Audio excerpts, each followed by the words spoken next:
Hello friends, இன்றைக்கி ஒரு இன்ட்ரெஸ்டிங்கான வீடியோ தான் பார்க்க போகிறோம். வீடியோக்குள்ளே போகிறதுக்கு முன்னாடி என்னுடைய சேனல் இப்போ தான் ஃபஸ்ட் டைம் பார்க்குறவங்களா இருந்தால் சப்ஸ்கிரைப் பண்ணிவிட்டு பாருங்கள் ஃப்ரெண்ட்ஸ்.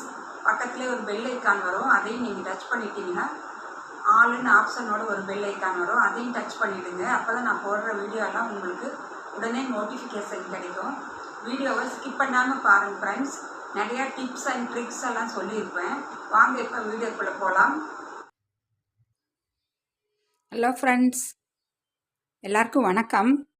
இன்றைக்கி 3 in 1 ஒரு மசாலா ஒரு பேஸ்ட்டு செஞ்சு அதுலேயே ஒரு 3-4 விதமான கிரேவிகள் செய்யலாம். அதுதான் உங்களுக்கு செஞ்சு காமிக்க போகிறேன்.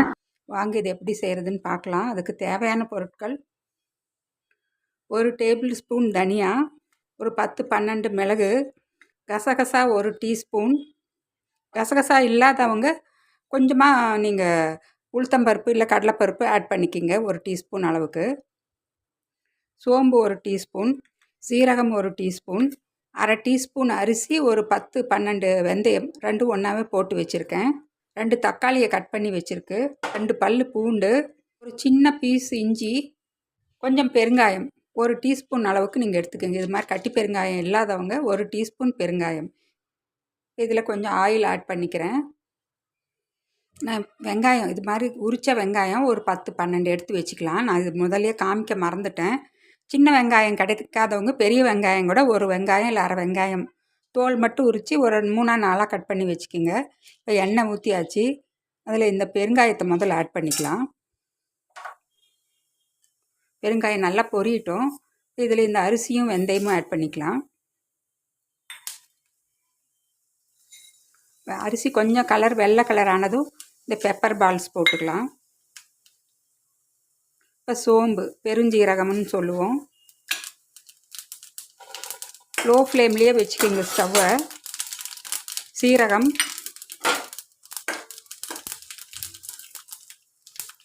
இந்த கசகசா,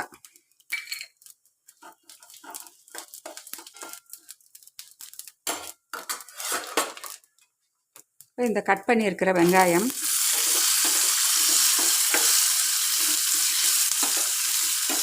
இஞ்சி பூண்டு,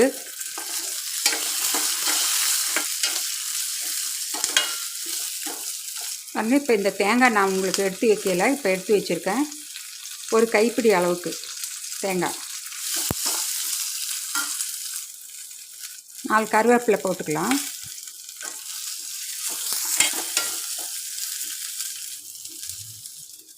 தனியாக 1 டேபிள் ஸ்பூன். லோ ஃப்ளேமில் வச்சே நீங்கள் செஞ்சுக்கோங்க. இப்படி தான் போடணும். நீங்கள் ஸ்டெப் பை ஸ்டெப்பாக போட்டு செஞ்சு பாருங்கள். டேஸ்ட்டே வேறு மாதிரி வித்தியாசமாக ரொம்ப சூப்பராக இருக்கும். நீங்கள் எல்லா ஸ்பைசஸும் ஒன்றா போடாமல் இது மாதிரி கொஞ்சம் கொஞ்சம் டைம் விட்டு போட்டு பாருங்கள். அவ்வளோ டேஸ்ட்டாக வரும் குழம்பு.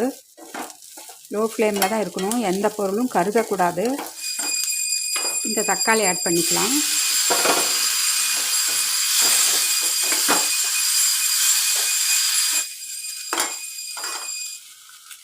தேங்காய் போட்டுக்கலாம்.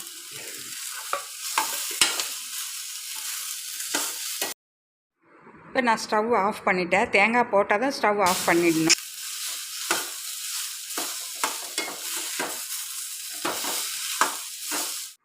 இந்த காரத்துக்கு ரெட் சில்லி பவுடர் 1 டீஸ்பூன் போட்டுக்கிறேன். இந்த மசாலா பேஸ்ட்டுக்கு மட்டும் நான் காரம் போட்டிருக்கேன். தேங்காய் போட்ட உடனே ஸ்டவ் ஆஃப் பண்ணிவிடுங்க. இந்த கடாய் சூட்லேயே தேங்காய் வறுப்பட்டுடும். இப்போ நான் ஒரு சிலர் ரெட் சில்லி முழுசாக போடுவாங்க. அதுக்கு பதிலாக நான் மிளகாய் தூளும் ஸ்டவ்வை ஆஃப் பண்ணிட்டு தான் போட்டிருக்கேன். நீங்கள் இப்போ ஸ்டவ் எரியறப்போ போட்டிங்கன்னா நெடி அடிக்கும். இது மாதிரி ஆஃப் பண்ண அப்புறம் போட்டுட்டிங்கன்னா இந்த கடாய் சூட்லேயே நல்லா வறுப்பட்டு எங்களுக்கு மிக்சிலையும் நல்லா நைஸாக அரைப்பட்டுடும். இது நல்லா சூடு ஆறின அப்புறம் நல்லா மிக்சியில் போய்ட்டு ஃபைன் பேஸ்ட்டை அரைச்சிக்கலாம். இந்த ஒரு மசாலா பேஸ்ட்டு நீங்கள் அரைச்சி வச்சிட்டிங்கன்னா 3 அல்லது 4 வெரைட்டியாக டிஷ்ஷஸ் செய்யலாம். நைஸாக அரைச்சி பாதி தனியாக எடுத்து வச்சு அதில் இன்னொரு ரெசிபி செஞ்சுக்கலாம். அங்கே இப்போ நல்லா நைஸாக ஆட்டி எடுத்தாச்சு. இது மாதிரி நல்லா நைஸாக ஆட்டி எடுத்துக்கலாம். இப்போ இதில் பாதி நான் எடுத்து தனியாக ஸ்டோர் பண்ணிக்க போகிறேன். பாதி மட்டும் இருந்தால் போதும் எனக்கு.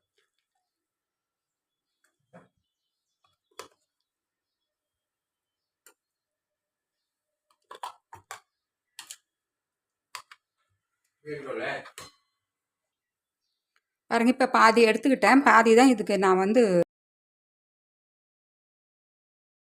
இது மாதிரி மசாலா பேஸ்ட் ரெடி பண்ணுறப்ப நீங்களும் கொஞ்சம் சேர்த்தி போட்டு நீங்கள் ரெடி பண்ணி இது மாதிரி எடுத்து வச்சுக்கலாம்.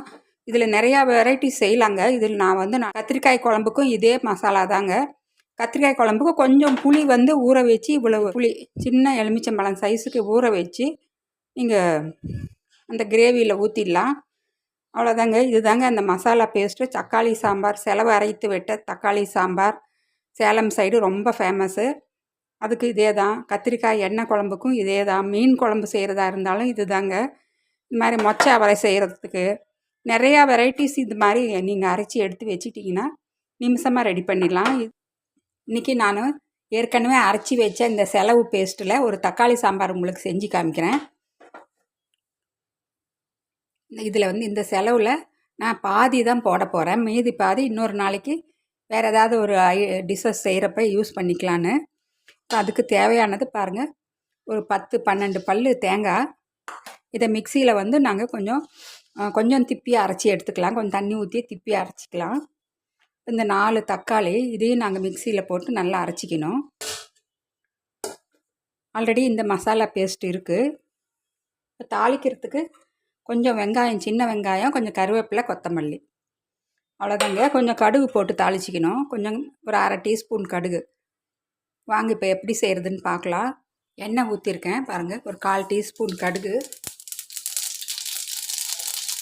வெங்காயம் போட்டுக்கலாம். இந்த வெங்காயம் நல்லா வதங்கிறதுக்குள்ளே நாங்கள் அந்த தேங்காயை ஆட்டி எடுத்துகிட்டு வந்துடலாம். தேங்காயும் தக்காளியும் தனித்தனியாக ஆட்டி எடுத்துக்கலாம். பாருங்கள், டொமேட்டோவை நல்லா ஆட்டியாச்சு. இப்போ இந்த வெங்காயமும் நல்லா வதங்கிடுச்சு. இதில் ஆட் பண்ணிக்கலாம்.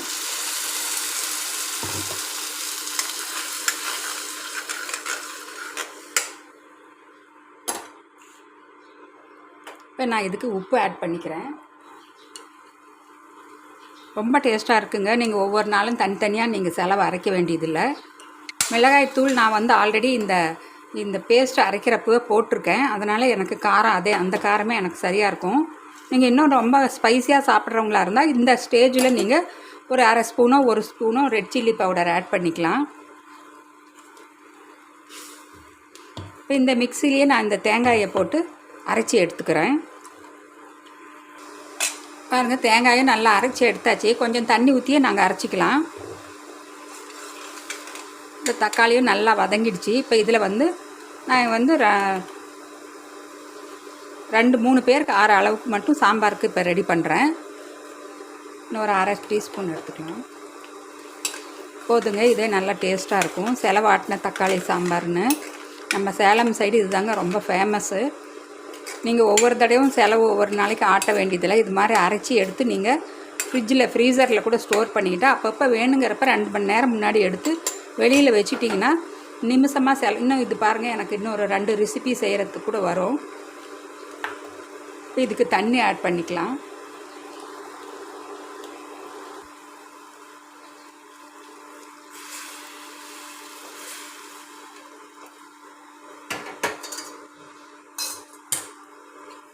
உங்களுக்கு எவ்வளவு தண்ணி வேணுமோ அந்த அளவுக்கு சாம்பாருக்கு உண்டான கன்சிஸ்டன்சிக்கு தகுந்த மாதிரி தண்ணி ஊற்றிக்குங்க.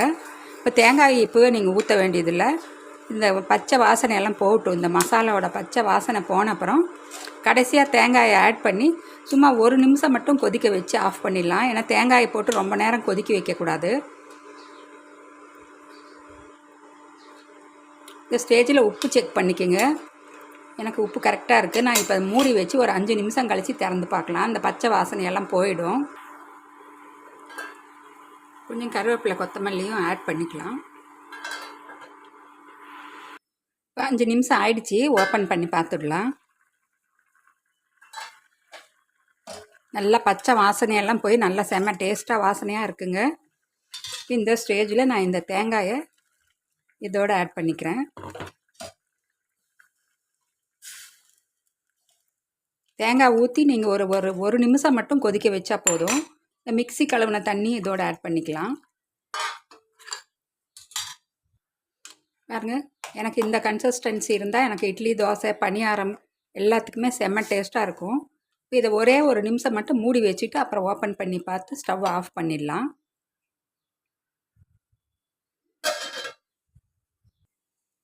5 நிமிஷம் ஆயிடுச்சு. ஓப்பன் பண்ணி பார்த்துடலாம். பாருங்கள், சூப்பராக ரெடி ஆகிடுச்சு. இந்த ஓரமெல்லாம் நுரையா இருந்தது எல்லாமே அடங்கிடுச்சு. இப்போ ஸ்டவ் ஆஃப் பண்ணிவிடுங்க. ரொம்ப நேரம் கொதிக்க வைக்காதீங்க. இப்போ இந்த ஸ்டேஜில் கொஞ்சமாக நான் ஃப்ரெஷ் கறி லீவ்ஸ் கொஞ்சம் போட்டுக்குவேன் எப்போவுமே. அது இன்னும் செம்ம டேஸ்ட்டாக இருக்கும். இந்த ஃப்ரெஷ்ஷாக கறி லீவ்ஸ் கிள்ளி போடுறது ரொம்ப டேஸ்ட்டாக இருக்கும் சாப்பிட்றப்ப. அவ்வளோதாங்க, சேலம் ஃபேமஸ் தக்காளி சாம்பார் ரெடி ஆகிடுச்சு. இந்த வீடியோ உங்களுக்கு பிடிச்சிருக்குன்னு நினைக்கிறேன். பிடிச்சிருந்தா ஒரு லைக் பண்ணுங்கள். நீங்களும் செஞ்சு சாப்பிட்டு பார்த்து உங்கள் ஃபீட்பேக்கை கமெண்ட் போடுங்க. நான் அடுத்த இன்ட்ரெஸ்டிங்கான வீடியோவில் சந்திக்கிறேன். பாய்.